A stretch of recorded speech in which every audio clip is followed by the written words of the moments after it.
What makes Rome so Rome? Is it the Colosseum?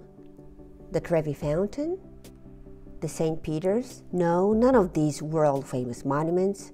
For me, Rome is Rome because of these three things: the Nazzone fountains, the pine trees, and the Sampietrini paved streets. Rome would be so not Rome without them. They're cube-cut volcanic rocks. This material, basalt, was used by the ancient Romans to pave their streets. At the end of 1500s, they started covering streets of Rome once again with basalt, but in a different form. One day at St. Peter's Square, they saw the carriage with the Pope inside almost trip over, so they decided to pave the whole square with the cubes. And that's why since 1725, they are officially called Sampietrini, which means Little St. Peter's. So how are they fixed? Let's assist these Selciaroli, the Sampietrini fixes.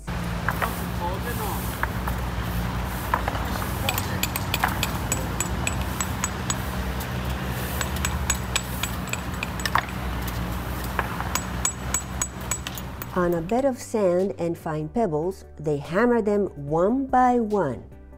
Once that's done, other pebbles are brushed in between them. Incredible job! Bravo, anzi, bravi! After 2 weeks, the piazza is done. Check it out. In some areas, you see porphyry marble Sampietrinis. See, they're slightly purple. Sampietrinis give flexibility to the surface. They let the ground breathe, the water pass through them. They're very resistant and can be reused, so very ecological. On the other hand, they're slippery and make traffic noisier, and after some years, can get really ugly.